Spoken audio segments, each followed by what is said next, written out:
Good morning and a very warm welcome. You are watching Janata Television and this is English Bulletin with me, Utsa Bhatrai. The top stories first. Prime Minister Oli rues lackluster development, tells all stakeholders to complete projects in time. Lower House meeting deferred again. Next meeting scheduled for tomorrow.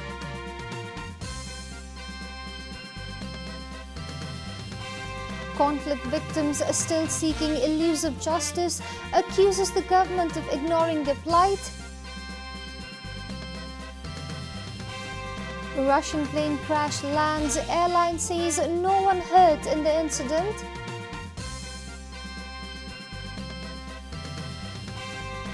And a French judo champion loses after 9 years. World champion Rhinos record ranks alongside sporting greats.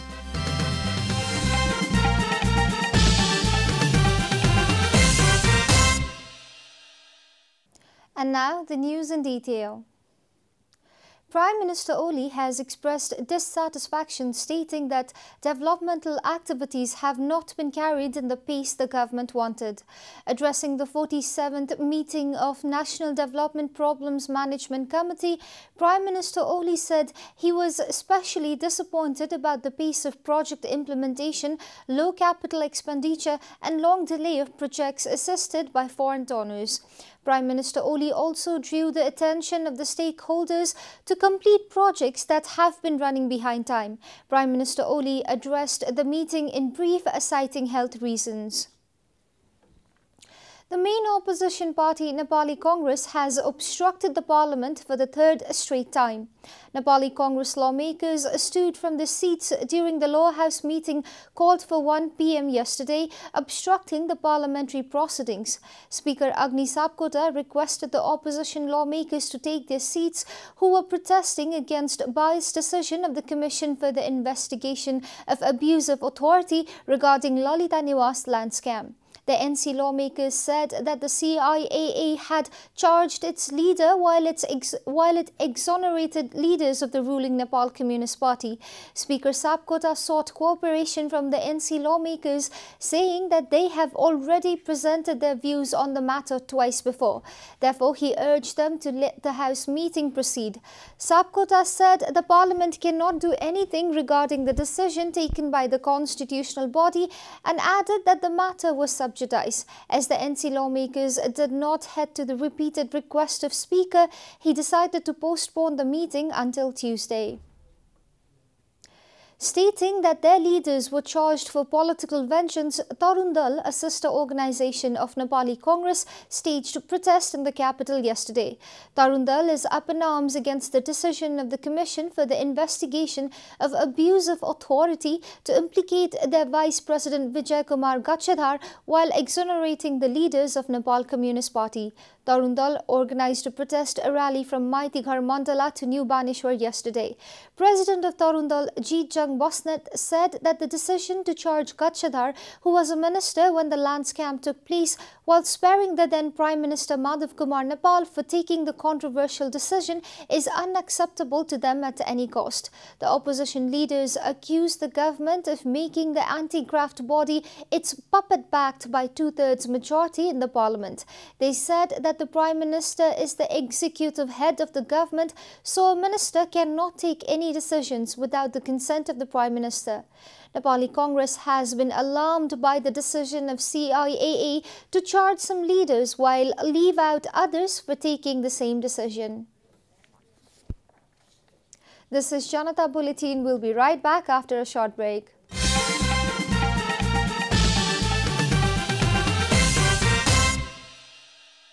Welcome back after the break. We continue with other national news.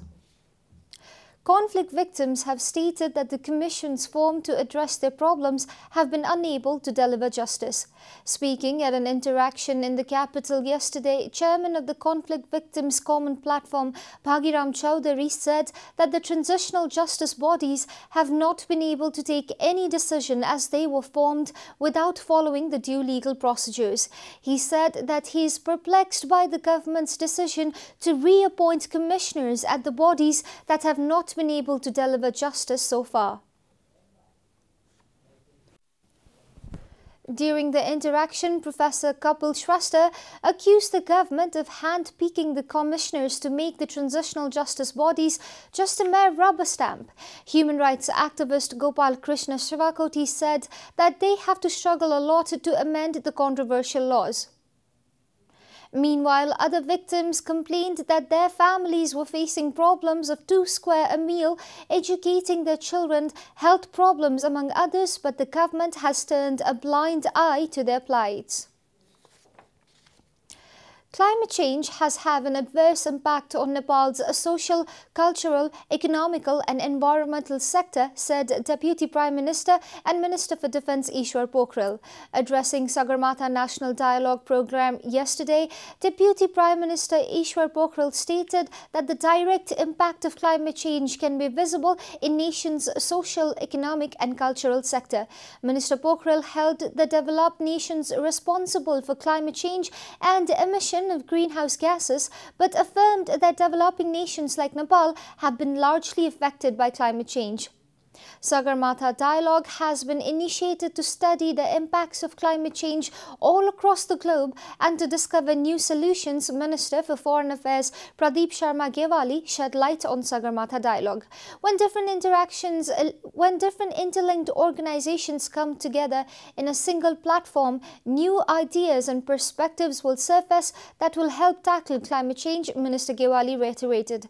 Minister Gewali informed that Sagarmatha National Dialogue has been organized in order to finalize the issues. Nepal will push forward on Sagarmatha Dialogue taking place on Kathmandu from April 2 to April 4 this year. Speaker of the Senate of Canada, George J. Furey, and his team of parliamentary representatives will be arriving to Nepal today. Speaker Furey and his team of delegates are scheduled to arrive at Tribhuvan International Airport on 9:30 today morning. The Canadian Senate team will be meeting Chairman of National Assembly Ganesh Prasad Timilsina. Mr. Furey and his team will also be observing the National Assembly meeting at 2 in the afternoon and later meet members of Nepal-Canada Parliament-friendly group. The Canadian delegates will meet Prime Minister KP Sharma Oli and Foreign Minister Pradeep Sharma Gewali before returning home on Tuesday. And now the news from economic front.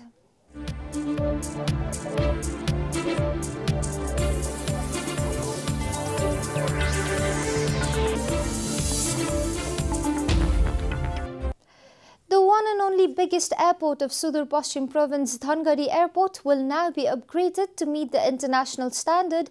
Civil Aviation Authority of Nepal has now unveiled a master plan for upgrading the airport. Government authorities plan to develop Dhangari Airport to international standard by 2040 in 3 phases. The authority will acquire 244 bighas of land for the extension of current airport that spreads across 70 bighas of land, informed consultant engineer Gurudatta Adhikari. As per the master plan, 150 new structures will be constructed in the airport. In the first phase, works of land acquisition and road expansion is expected to take place. A 2,250 meters long and 45 meters wide new runway will be constructed by 2025 to 2030. Other structures such as bathrooms, petrol station, car park and parks will also be constructed by 2030. A new terminal building, control tower, substation, airline block, cargo complex, seminar hall, security building, employees quarter, aircraft parking space and other structures is expected to be completed within 2040. CAN has informed that more than 500 passengers use Dhangari Airport for travel and transport to different parts of Nepal. CAN has also estimated that a total of 12.4 billion rupees will be required for upgrading the Dhangari Airport. Time for a short break here at Janata Bulletin. Stay tuned for international news.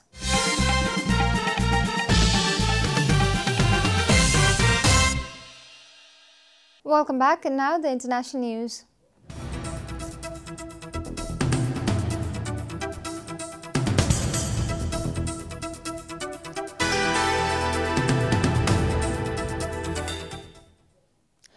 Russian plane carrying 100 people crash-landed on its belly in the north of the country after experiencing problems with landing gear yesterday, AFP said, citing the company officials.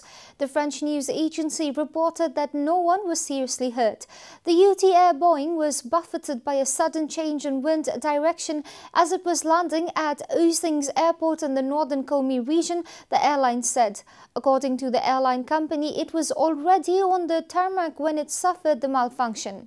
Images showed the Boeing sitting on its belly on the snow-covered tarmac as passengers scrambled to evacuate. None of the 94 passengers or the 6 crew members were badly injured, the airline said, adding, however, that one passenger sought medical assistance. The country, with poor aircraft maintenance and attack safety standards, has one of the worst air safety records in the world, critics say. Indian-held Kashmir was hit by a general strike yesterday called by the separatist Jammu Kashmir Liberation Front to mark the anniversary of the death of a Kashmiri man who was executed for his part in an attack on India's parliament in 2001. According to Reuters, the JKLF on Thursday called for strikes on February 9 and 11 to observe the anniversary of the death of Afzal Guru and that of its founder Maqbool Bhatt. Shops and businesses were shut yesterday while there was little traffic on the roads in Srinagar and other parts of Indian-held Kashmir. Indian troops erected iron barricades and laid wires in parts of the region to block roads with armed soldiers in full riot gear patrolling the streets to prevent any protest, a government official said. The death toll from coronavirus outbreak in mainland China rose to 908 as of the end of Sunday, the National Health Commission NHC today morning said. The central Hubei province, the epicenter of the outbreak, reported 91 deaths. Across mainland China, there were 3,062 new confirmed infections on Sunday, bringing the total number so far to 40,171. The fatality toll passed the 744 people believed to have died of SARS, another viral outbreak that originated in China. The total confirmed cases of the new virus vastly exceeds the 6,098 sickened by SARS. You are watching Janata Bulletin, and now the latest from the world of sports.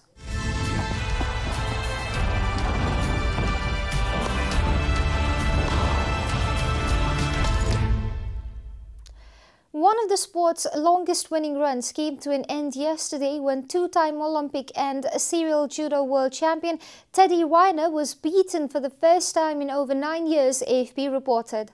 After 154 successive wins, the 30-year-old Frenchman who competes in the 100-kilogram heavyweight category was knocked out by Japanese Kakora Kaguera in the third round of the Paris Grand Slam.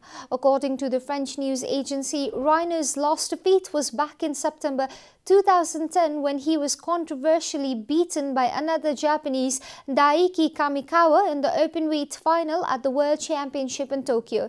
The defeat comes 5 months before the Tokyo Olympics, when Reiner will hope to emulate the lightweight judoka Tadahiro Nomura in winning gold at 3 successive Olympics. 10-time world champion Reiner's record ranks alongside some of the greats of the sporting world. Teenage paceman Naseem Shah became the youngest player to record a Test hat-trick as Pakistan closed in on victory against Bangladesh in Rawalpindi yesterday.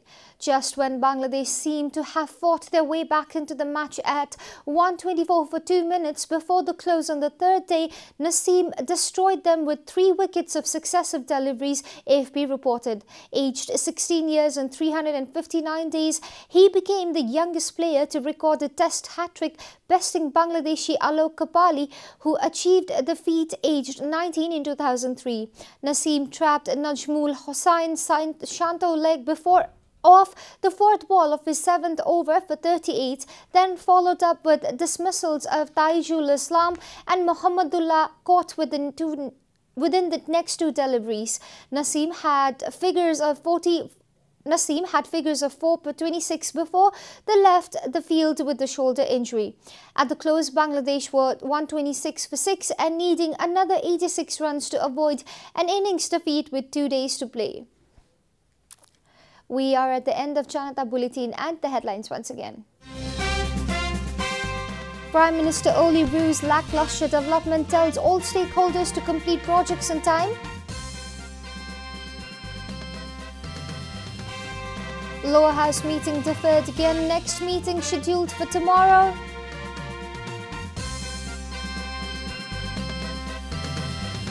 Conflict victims still seeking elusive justice, accuses the government of ignoring their plights. Russian plane crash lands, airline says no one hurt in the incident. And a French judo champion loses after 9 years. World champion Rhinos record ranks alongside sporting greats.